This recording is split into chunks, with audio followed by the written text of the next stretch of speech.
నమస్తే అండి. కూటమి ప్రభుత్వం ఏం తీసుకొచ్చింది అంటే సగర్వంగా కాలారగ్రేష్ చెప్పండి, అమరావతికి క్వాంటమ్ వ్యాలీని తీసుకొచ్చిందని. ఇది మామూలు విషయం అయితే కాదు. దేశంలో ఉన్నటువంటి ప్రముఖ రాష్ట్రాలు, ప్రముఖ పారిశ్రామికవేత్తలంతా కూడా వాళ్ళ రాష్ట్రాలకు రావాలని చెప్పేసి రకరకాలు చేస్తున్న నేపథ్యంలో ఇది ఆంధ్రాకి తీసుకొచ్చిన అన్నమాట. ఇది భారతదేశంలోనే తొలి పూర్తి స్థాయి క్వాంటమ్ వ్యాలీని అమరావతిలో 2026 జనవరిలో స్టార్ట్ చేయబోతున్నారు. హార్డ్వేర్, సాఫ్ట్వేర్, ప్రతిభ అభివృద్ధి, పరిశోధనలు సమగ్రంగా సమ్మేళనం చేస్తూ జూన్ 30న విజయవాడలో జరిగినటువంటి ఈ క్వాంటమ్ వ్యాలీ వర్క్ షాప్ ఏదైతే ఉందో దీంట్లో IBM, TCS, అమెరికా కాన్సులేట్, నీతి ఆయోగ్, IITలు ఇలా గ్లోబల్ స్థాయి సంస్థలన్నీ కూడా భాగస్వామ్యం అయినాయి అనమాట. సో అంటే అర్థం చేసుకోండి, IBM, TCS, అమెరికన్ కాన్సులేట్, తర్వాత నీతి ఆయోగ్, తర్వాత IITలు ఇవన్నీ కూడా వచ్చినాయి అంటే అర్థం చేసుకోండి దీని ఇంపార్టెన్స్ ఎంత అనేది. ముఖ్యంగా క్వాంటమ్ టెక్నాలజీలో మన రాష్ట్రానికి సంబంధించి ఎలా చేయబోతున్నాం అనే దానికి సంబంధించి చంద్రబాబు నాయుడు గారు చెప్పడం అయితే జరిగిందనమాట. అదేవిధంగా క్వాంటమ్ ఫెసిలిటీ మన రాష్ట్రం నుంచి దేశమంతటా రిమోట్ యాక్సెస్ ఏ విధంగా అందుబాటులో రాబోతుంది అనేది కూడా చెప్పినారు. స్టార్టప్లు, అదేవిధంగా పరిశోధకులు అదేవిధంగా విద్యార్థులు విస్తృతంగా ఉపయోగపడేలా దీన్ని రూపకల్పన చేయడం జరుగుతుందన్నమాట. ముఖ్యంగా ఏంటంటే ఫార్మా రంగానికి, అంటే మెడిసిన్ తయారు చేసేదాని విషయంలో ఈ క్వాంటమ్ కంప్యూటర్స్ చాలా యూజ్ అవుతాయి. అదేవిధంగా వ్యవసాయం సంబంధించి కావచ్చు, సైబర్ సెక్యూరిటీ విషయం కావచ్చు. సో వీటిలన్నింటినీ కూడా విప్లవాత్మక మార్పులు కావాలంటే క్వాంటమ్ కంప్యూటర్స్ అనేవి చాలా కీ రోల్ అనమాట. సో వీటికి సంబంధించి పూర్తి స్థాయి ఈరోజు జరిగిందన్నమాట. ముఖ్యంగా ఏంటంటే సాంకేతిక రంగంలో అగ్రగామి స్థానాన్ని దక్కించుకునే లక్ష్యంతో ఆంధ్ర రాష్ట్ర ప్రభుత్వం అమరావతిని క్వాంటమ్ టెక్నాలజీల ప్రపంచ రాజధానిగా తీర్చిదిద్దుతుంది. ముఖ్యంగా ఈ వర్క్ షాప్ లో జాతీయ, అంతర్జాతీయ స్థాయి నిపుణులు, పారిశ్రామిక ప్రతినిధులు, పరిశోధనలు పాల్గొన్నారు. ముఖ్యాంశాల భాగంగా క్వాంటమ్ హార్డ్వేర్, సెన్సింగ్, అదేవిధంగా ఇన్నోవేషన్ రౌండ్ టేబుల్ చర్చలు, క్వాంటమ్ స్టార్టప్ ప్రదర్శనను ముఖ్యమంత్రి గారు సందర్శించడం జరిగింది.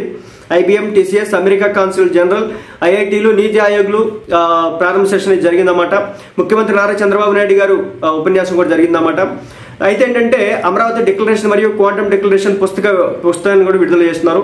ఈ కార్యక్రమానికి ముందుగా రాష్ట్ర ITE అండ్ C విభాగం ఆధ్వర్యంలో కర్టెన్ రైజర్ నిర్వహించబడింది. ఇందులో ప్రభుత్వ అధికారులతో పాటు పారిశ్రామిక ప్రముఖులు అందరూ కూడా పాల్గొన్నారు. ముఖ్యమంత్రి కార్యదర్శి ప్రద్యుమ్న గారు PS మాట్లాడుతూ క్వాంటమ్ కంప్యూటింగ్ సామాన్య కంప్యూటింగ్ కంటే లక్షల రెట్లు వేగంగా పనిచేయగలిగే విప్లవాత్మక టెక్నాలజీ. ఇప్పటికీ అనేక కంపెనీలు క్వాంటమ్ సెక్యూర్డ్ సిస్టమ్ల వైపు మళ్ళుతున్నాయని చెప్పేసి ఆయన చెప్పడం జరిగింది. అంటే దీని ఇంపార్టెన్స్ ఏంటో అర్థం చేసుకోండి. ఆంధ్ర రాష్ట్రంలో ఫార్మా రంగానికి ఇది పెద్ద ఊతం ఇవ్వడమే కాదు, మాలిక్యులర్ సిమ్యులేషన్ల ద్వారా డ్రగ్ డిస్కవరీ వేగంగా జరుగుతోంది. విజ్ఞాన, ఇంజనీరింగ్ లో అభివృద్ధి చెందినటువంటి రాష్ట్రంగా తెలుగు ప్రజలు ఈ టెక్నాలజీ విప్లవంలో భాగస్వామ్యులు అవ్వాలని చెప్పేసి చెప్పడం జరిగింది. అదేవిధంగా ITE అండ్ C కార్యదర్శి భాస్కర్ కాటంనేని గారు IAS మాట్లాడుతూ భారతదేశంలో మొట్టమొదటిసారిగా రాష్ట్రంలో ఈ స్థాయిలో క్వాంటమ్ టెక్నాలజీకి ప్రాధాన్యత ఇస్తోంది ఆంధ్ర రాష్ట్రం. పరిశోధకులు, విద్యా సంస్థలు, పరిశ్రమలకు ఉపయోగపడే విధంగా ఫెసిలిటీ రూపొందిస్తున్నారు. జూన్ 30న విజయవాడలో నోవెటాలో జరిగినటువంటి వర్క్ షాప్ లో నిజం చెప్పాలంటే ఇది ఒక కీలక మలుపునైతే తీసుకుందని చెప్పొచ్చు. జనవరి 2026 నాటికి దేశంలో తొలి పూర్తి స్థాయి క్వాంటమ్ సదుపాయాన్ని అమరావతిలో అందుబాటులోకి తీసుకురాబోతున్నారు. ఇది దేశం మొత్తం నుంచి యూజర్లకు రిమోట్ యాక్సెస్ అందుబాటులో ఉండబోతోంది. దాదాపు 90,000 నుంచి 1,00,000 మందికి ఇది ఉపయోగపడబోతోంది. ఉద్యోగ అవకాశాల విషయంలో ముఖ్యంగా IT విప్లవంలా క్వాంటమ్ టెక్నాలజీ మరిన్ని ఉద్యోగాలు సృష్టించబోతుంది. అమరావతిలోని రతన్ టాటా ఇన్నోవేషన్ హబ్ వంటి కేంద్రాలు స్టార్టప్లకు పెద్దగా మద్దతు ఇవ్వబోతున్నాయని చెప్పేసి చెప్పడం జరుగుతుంది. నెక్స్ట్, ఆటోమేషన్ పై ఆందోళన స్పందిస్తూ క్వాంటమ్ కంప్యూటింగ్ మానవులను భర్తీ చేయదు, క్లాసికల్ కంప్యూటింగ్ కు పూర్తిగా ప్రాముఖ్యత కోల్పోదు, రెండు కలిసి పనిచేయబోతున్నాయి. ఇక IIT మద్రాసుకు చెందినటువంటి ప్రొఫెసర్ అనిల్ ప్రభాకర్ గారు క్వాంటమ్ కంప్యూటర్లు ఇప్పటి వరకు సాధ్యం కాని సమస్యలకు పరిష్కారాలు ఇస్తాయి. IBM ఇప్పటికే ప్రపంచంలో ముందంజలో ఉంది. 2024-25 నాటికి 1000 క్యూబిక్ల సిస్టమ్లు అందుబాటులోకి వస్తాయి. ఇతరులు కూడా వేగంగా అభివృద్ధి చెందుతున్నారని చెప్పేసి ఆయన చెప్పినారు.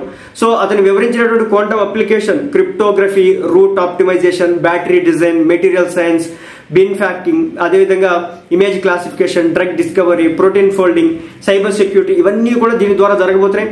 Next, IBM research India director doctor Amit Singhi గారు మాట్లాడుతూ ప్రపంచానికి ఉపయోగపడే క్వాంటమ్ కంప్యూటర్ అందించడమే మా లక్ష్యం. ఆంధ్ర రాష్ట్రంలో కలిసి పనిచేయడం వల్ల వచ్చే 3-4 ఏళ్లలో పటిష్టమైన అప్లికేషన్లు, అల్గోరిథమ్స్ అభివృద్ధి చేయగలుగుతామన్న ఆశ ఉంది. 2029 నాటికి అమరావతిలో కీలక మైలురాళ్ళు చేరుకుంటుందని చెప్పేసి ఆయన మాట ఇవ్వడం అయితే జరిగిందన్నమాట. Next, LTI Mindtree quantum research lead doctor Vijayarao గారు ఫైనాన్స్ రంగంలో ఉన్నటువంటి అప్లికేషన్స్ వివరించినారు. Portfolio optimisation, trading, settlement, risk analysis, fraud detection, insurance, oil and gas, financial అదేవిధంగా ఫోర్కాస్టింగ్, ఈ అభివృద్ధికి అవసరమైన నిపుణులు తయారు చేయడం అత్యవసరం అని చెప్పేసి ఆయన చెప్పినారు. సో మొత్తానికైతే అమరావతిలో తొలి ఫుల్ స్టాక్ క్వాంటమ్ వేదికగా కాబోతుంది. భారతదేశంలో మొదటి సమగ్ర క్వాంటమ్ టెక్నాలజీ పర్యావరణాన్ని క్వాంటమ్ వ్యాలీ అమరావతిలో అభివృద్ధి చేయడం ద్వారా ఆంధ్ర రాష్ట్రం సాంకేతిక శక్తిగా ఎదగబోతుంది. హార్డ్వేర్, సాఫ్ట్వేర్, అల్గోరిథమ్స్, మెటీరియల్స్ ప్రతిభాభివృద్ధిని కలగలిసిన ఈ పూర్తి స్థాయి క్వాంటమ్ మౌలిక సదుపాయం దేశంలో మొట్టమొదటిది. ఇది IBM, TCS వంటి గ్లోబల్ టెక్ దిగ్గజాల సహకారంతో సాగబోతుంది. ఈ ప్రాజెక్టును 2025 మే 2 అధికారికంగా ప్రకటించారు.